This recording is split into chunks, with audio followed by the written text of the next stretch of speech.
The 1931 China floods, often considered the deadliest natural disaster in recorded history, were a series of catastrophic floods that affected the Yangtze, Yellow, and Huai rivers, causing massive destruction throughout much of eastern and central China. The floods primarily occurred during the summer months, beginning in June and peaking in August, though they continued well into the fall of that year. They are notable not only for their extraordinary loss of life, but also for the long-lasting social, economic, and political impacts they had on the region. The 1931 floods were primarily the result of a combination of factors, including heavy monsoon rains, snowmelt from the mountains, the overflowing of major river systems, and inadequate flood control systems. The roots of the 1931 floods can be traced back to the previous years, as China had already experienced several years of intense rainfall and rising river levels. The country's natural infrastructure, particularly the dikes and levees built along the major rivers, was already in a weakened state. By the time the floodwaters started to rise in 1931, many of these structures were unable to withstand the immense volume of water flowing through them. Additionally, deforestation in upstream regions, which had been taking place for centuries, contributed to soil erosion, leading to increased sedimentation in the rivers, further reducing their capacity to handle heavy rains. The rainfall in the summer of 1931 was unprecedented. The Yangtze River Basin, which encompasses a large part of central China, saw over 1,000 millimeters of rainfall in just a few weeks. Meanwhile, the Yellow River, also known as the Huanghe, which flows through northern China, was experiencing similarly intense rainfall. These conditions, coupled with the melting of snow in the mountains of Tibet and other highland regions, led to swollen rivers that could no longer be contained within their banks. In the summer of 1931, the situation became dire as the rivers began to break through levees and dikes. The Yangtze River, which had been known to flood regularly, reached its highest levels in recorded history. As the floodwaters surged, entire cities and towns along the riverbanks were submerged. In particular, the city of Wuhan, located at the confluence of the Yangtze and Han rivers, was completely overwhelmed. Millions of people were displaced, and the city became a symbol of the disaster. In the years following the disaster, the Chinese Communist Party, led by Mao Zedong, began to gain support among the rural population, who were the hardest hit by the floods. Communist Party's promises of land reform and social justice resonated with many people who had been abandoned by the nationalist government. As the Chinese Civil War raged on, the 1931 floods served as a reminder of the political and economic instability that plagued the country, and contributed to the eventual rise of the communists to power. Internationally, the 1931 floods drew attention to China's vulnerability to natural disasters and the country's struggle to modernize. In the years following the floods, China received some aid from foreign governments and organizations, but the scale of the disaster was so large that external assistance was insufficient to fully address the needs of the affected populations. The 1931 floods remain a tragic chapter in China's history, and their impact is still felt today. While the country has made significant strides in flood control and disaster management since then, the lessons of 1931 continue to resonate. The disaster underscored the need for better infrastructure, improved governance, and more effective disaster preparedness, particularly in a country as vast and diverse as China. In conclusion, 1931 China floods were an unprecedented natural disaster that caused immense loss of life and widespread suffering. The combination of heavy rains, overflowing rivers, and inadequate flood control measures led to catastrophic flooding that displaced millions of people and left an indelible mark on China's history.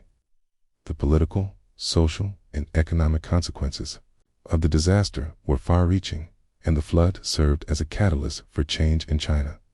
As we remember the tragedy of the 1931 floods, it is a reminder of the vulnerability of nations to natural disasters and the importance of preparedness and resilience in the face of such challenges. Subscribe and stay tuned for more historical insights. The Yellow River, historically one of China's most destructive rivers, also caused significant devastation. In 1931, The river's banks gave way in several places, releasing torrents of water that swept through the provinces of Shanxi, Henan, and Shandong. As the floodwaters inundated farmlands, villages, and towns, washing away homes and entire communities.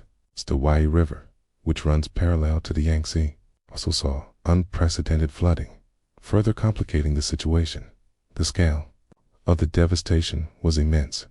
Some estimates suggest that as many as 4 million people may have died as a result of the floods, although the true toll remains uncertain. The vast majority of these deaths were due to drowning, starvation, and the spread of waterborne diseases, such as cholera and dysentery. The floods also caused widespread damage to crops, particularly rice, which was a staple food in many regions of China. The loss of agricultural land, combined with the displacement of millions of people, led to a severe food shortage that further exacerbated the death toll. One of the most tragic aspects of the 1931 floods was the impact on China's most vulnerable populations. The elderly, children, and the poor suffered the most, as they had fewer resources to escape the rising waters or access medical care. Many of the displaced were forced to live in temporary shelters or refugee camps, where conditions were often overcrowded and unsanitary.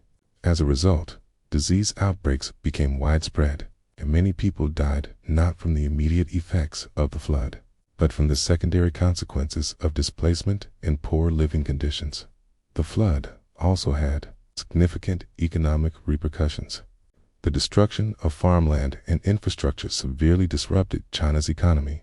The country was already struggling with internal political instability, and the flood made it even more difficult for the government to respond to the needs of its citizens. The Chinese nationalist government, led by Chiang Kai-shek, faced widespread criticism for its inability to effectively manage the crisis. The floods further damaged the credibility of the government, which was already dealing with the ongoing Chinese civil war and threats from external forces such as Japan. The long-term environmental impacts of the 1931 floods were also profound. The massive influx of water caused extensive erosion of the riverbanks, altering the landscape and increasing the risk of future flooding. The sedimentation carried by the floods also filled in many of the riverbeds, further reducing the river's capacity to handle heavy rainfall. These changes contributed to a cycle of flooding that would affect China for many years to come.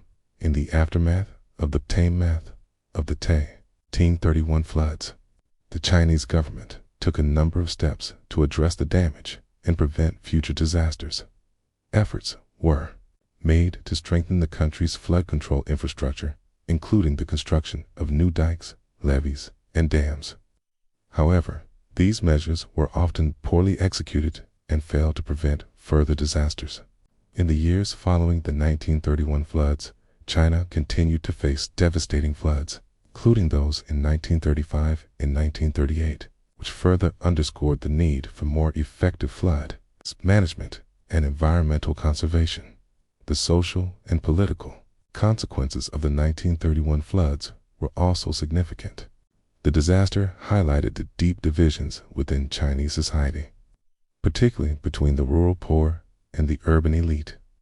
The government's inability to provide adequate relief to those most affected by the floods led to widespread discontent, and many people began to question the legitimacy of the nationalist government. The floods also exposed the inadequacies of China's political institutions and infrastructure, further weakening the government's hold on power.